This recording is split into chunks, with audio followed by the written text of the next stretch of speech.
Hiya, hiya. I'm the last to know. I'm surprised people my age are not doing this. Oh, they are maybe doing it with their grandchildren or like Val Kilmer. There's a great documentary about him. He was a wonderful, wonderful guy and a great actor. And also he lost his voice, from cancer. And there's a documentary, which is all of his home movies and stuff that he had collected through the years, and his mother and his family. And it's a great documentary. You ought to watch the thing. It's called Val. Now, Val Kilmer was Batman at one time, and he was in so many movies. Oh, geez, too many. But I love the story because he started out going to the Juilliard School in New York, and he wasn't too impressed with that. But he did break away and become a good actor, good fun actor, and he made it. He made it all the way. But then throat cancer. So that would tell you to not smoke, of course, obviously. And there's some people really never learn. I remember my sister, when my father died of lung cancer from smoking, and it said it on the death certificate. It said cause of death, smoking. It did not say emphysema. So I could have probably had a class action suit with the Lucky Strike, which was not very lucky at all. So my dad is in the hospital dying, and my sister's out in the hall having a cigarette. I said, well, in those days you could smoke in the hospital too, in a certain section. I mean, come on. When are you going to give that thing up? No, of course she doesn't do that now, so I can talk about it. But it was the day I gave up my bong, which was attached to my belt. I want to give you a little bit of a Val Kilmer shout out because I think he's very brave to keep going and to put his life on the line for everybody to see that there is someone who has the great courage to stay with it, even though he has all this infirmity. And he's privileged. So when privileged people do ordinary things, that's called a saint. That's a saint to me. When ordinary people do privileged things, I don't know. That's another story. But I was thinking about the Everly Brothers when I was a kid. I used to make out with Wake Up Little Susie, and I was with Little Susie at that time. Little Susie was my penis. It was amazing to have the Everly Brothers with their great careers, sounding like one voice, two of them. But what we don't mention, and I want to put this on just as your favorite old jock, no, they didn't put that on. But I will tell you, what I want to put on here is this. They were the first to have a Beatle haircut. They had that hairdo, and so the Beatles loved them. Everybody in England loved the American acts, and then they came over here, and then we admired them. We had the British invasion, if you recall. We're having it again with Prince Harry, but it's not working so well. His idea of invasion is to come to America and help with all the things that we have as our problems. We got a lot of people who are out of work, and I'm one of them myself. They're not going to put me on the air easily because of my age, for one thing, plus I have a lot of experience, and I probably want something they don't want to give, which is money. The M word, nobody wants to use that. But I'll tell you what I thought of. There's a lot of job openings, and I was telling my family, I was just telling them earlier today. I said, don't think we're out of work. I'll tell you, there's plenty of jobs, and they're just a little bit different. And so my cousin said, well, name one of them. And I said, a security guard, TSA at the Kabul airport. There's a lot of openings for that one. He didn't think it was funny.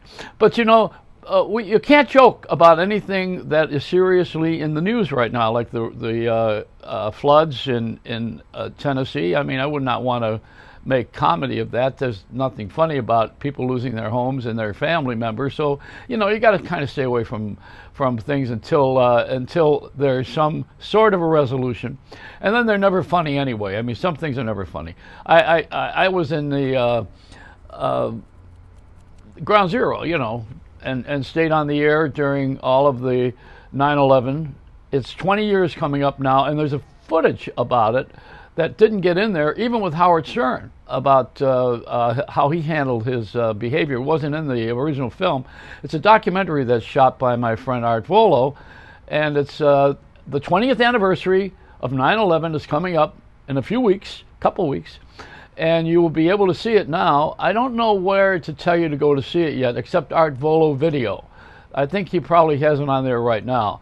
And that's the new edited version of the 9/11 situation, what happened then, and some of the footage that didn't get in it then at that time, which means he had to edit me out a little bit. Hey, I don't mind moving out of the way for something important, but don't push me out of the way like Les Paul did. I'm in the Rock and Roll Hall of Fame, and I have a display with I had the highest ratings in history, and I had like a 65 share, #1 disc jockey in the country, and I have this little area where they're playing my tapes and everything.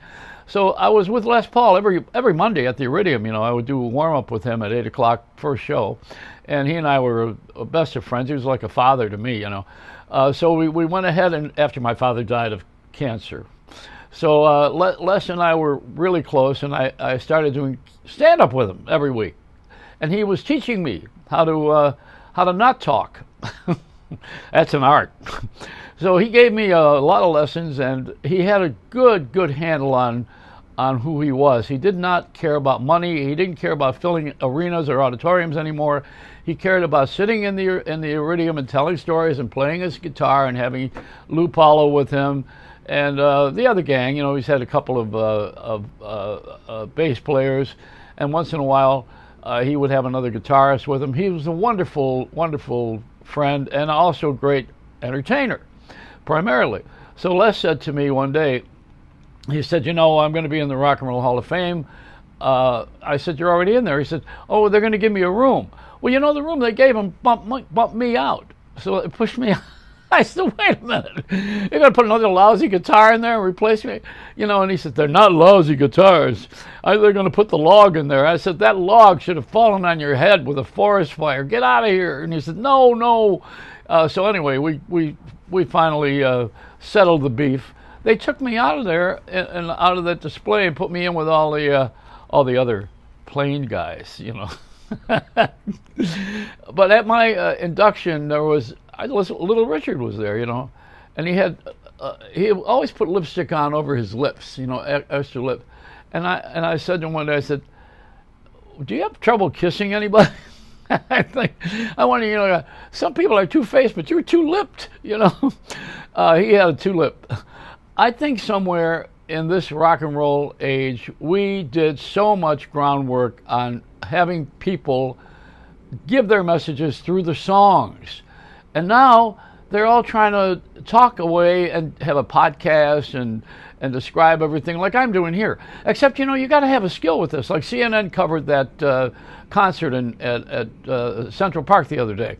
Now, that concert was filled with a lot of controversy because there's 60,000 people. They said you can't get in unless you have a vaccine. Well, you know, people could take a Xerox of a vaccine and say this is mine and walk through the door, you know, because New York is a lot of con artists and a lot of clever people and survivors, essentially. You know, if you live in that city, you got to be a survivor.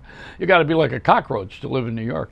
So, you know, you got these people who were 60,000 strong outdoors, and they're not wearing masks. And then when the rain came, I don't know if that washes away COVID. I don't know what the rain does. I don't know if it carries more of the disease because of acid rain. Who knows? Nobody has this figured out. But, you know, they had Gayle King. You know, I was picking on her because she's Oprah's privilege. And I think somewhere Gayle has a wire loose because she was being interviewed on backstage. No, she was doing the interviewing backstage at the CNN. CNN covered this thing, you know, not CBS. Nobody else covered it. And they did it with news cameras, so it was kind of awkward, and the sound wasn't like it would be if one of these big networks had covered it, because they have a lot of rehearsal, a lot of good sound. That was not the case on the thing on Saturday. To be honest about it, I didn't like Barry Manilow. I thought he finished the concert off. They cut him off after one of his songs, but I don't think he sounded that good. And I don't know if it was electronic or whether he's just, you know, ready. But I have an autographed towel of his from the Continental Bats when he was there with Bette Midler. Of course, what was I doing there? So, you know, we have this CNN broadcast now, and the rain came, and they have to have fun. So what do? They don't know how to ad-lib like that because they're not used to it. They're used to news stories. So they spend all this time talking about the rain, how the rain came, what the chances of it of returning, and how they're going to go back to the stage. But they didn't have that real great presence that you have when you're a personality on the air, which we used to have, but we don't have a platform for it anymore. There's nowhere to learn how to be one of these guys.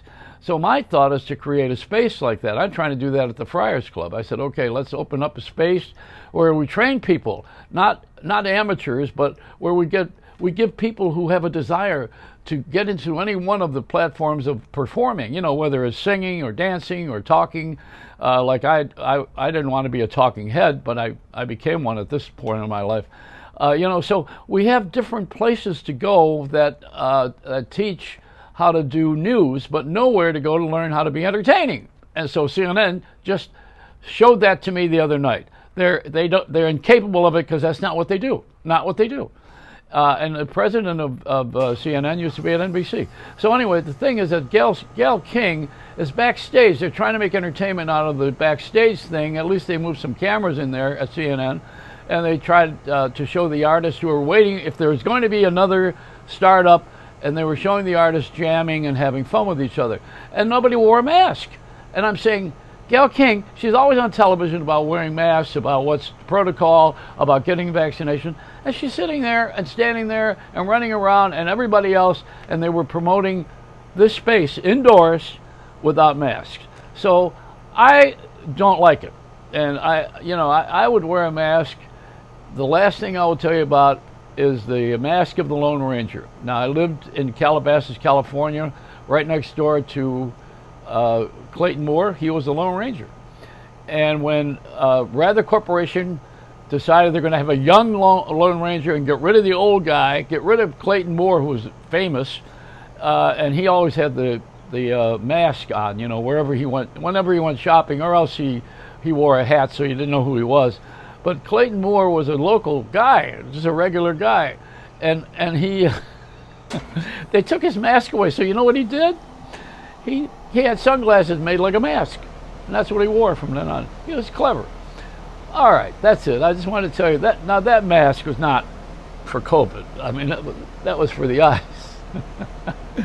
I think, Tonto was in the old folks' home back then, down at the actors' home in Calabasas, down at the corner. He was planning a casino. Anyway, this is it. It's a Reynolds Wrap.